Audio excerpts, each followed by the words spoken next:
Si pjesë e një vizite disatitore në Japoni, presidenti i Serbisë Aleksandar Vučić u takua me perandorin japonez Naruhito,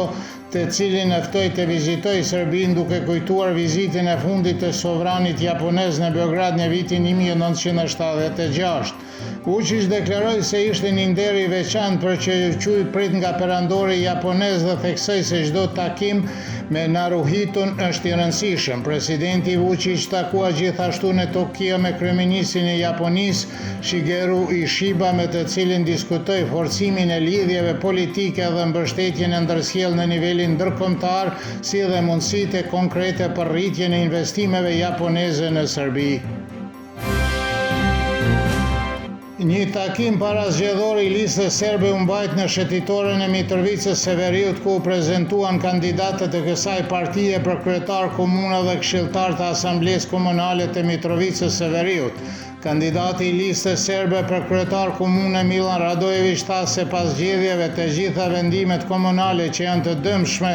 për qytetarët do të anulohen. Duke folur për pozicionin aktual të popullit serb në Kosovë, Radojević vuri në dukje se nuk ka cep të Kosovës ku serbët nuk kërcënohen dhe u bëri thirrje votuesve të jenë të bashkuar dhe të votojnë për kandidatët e listës serbe.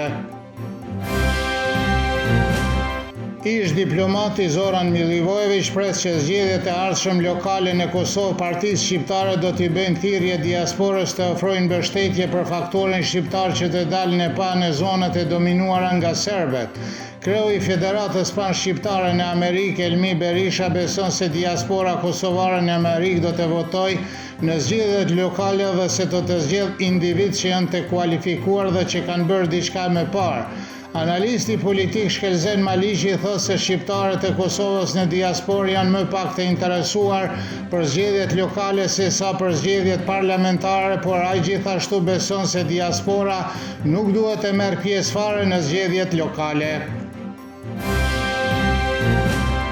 Presidentja e Kosovës Vjosa Osmani u takua në Prishtinë me ministrin e punët jashtme të Finlandës Elina Valtonen, e cila aktualisht kryeson organizatën për siguri dhe bashkëpunim në Europë. Ajo falenderoi Finlandën për mbështetjen e vazhdueshme ndaj Kosovës dhe informoi mysafirën për situatën aktuale në Kosovë. Ndryshe, edhe pse OSBE-ja është një organizatë neutrale ndaj statusit, në takim u shfaq flamuri i Kosovës dhe standardi i presidencës së Kosovës, mbi të cilin është shkruar Dardania dhe Elina Voltanen, duke përgjigjur pyetjes së një gazetari pas takimit, deklaroi se qëndrimi i OSBE-s për këtë çështje nuk ka ndryshuar.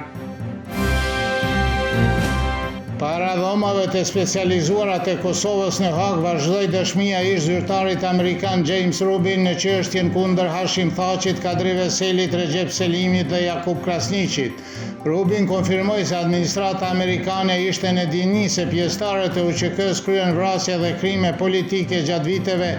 1997 dhe 98 dhe se Washingtoni shprehur shqetësimin për këtë. Në dëshminë e djeshme, James Rubin tha se Hashim Thaqi nuk mund të kishte kryer krimet e luftës për të cilët akuzohet ai. Zyrtarja e OSBE-s nga Mitrovica Veriut, Jelena Gjukanović, e deklarua e pafajshme para gjykatës në Prishtinë sipas aktakuzës së prokurorisë speciale të Kosovës, e cila akuzon atë për krime shpionazhi në dobi të Agjencisë së Sigurisë dhe Informacionit të Republikës së Serbisë. Sipas aktakuzës, nga një datë e pa specifikuar deri në arrestimin e saj me 28 shkurt të vitit 2025, Jelena Gjukanović i ka dhënë informacioni tani të dënuarit Aleksandar Vlajić, të cilin prokuroria quajn agent rezistent, ndërsa avokati Predrag Miljković i bëri thirrje gjykatës që t'i jap fund paraburgimit të Gjukanovićit dhe të urdhëroi arrestimin e saj shtëpiak me kusht. Seanca dëgjimore në rastin kundër ministrit të punët të brendshme me mandatin teknik Xhelal Sveqa dhe deputetëve të vetëvendosjes Sali Zyba dhe Fitore Pacolli, të cilët akuzohen për hedhjen e gazit lotësjellës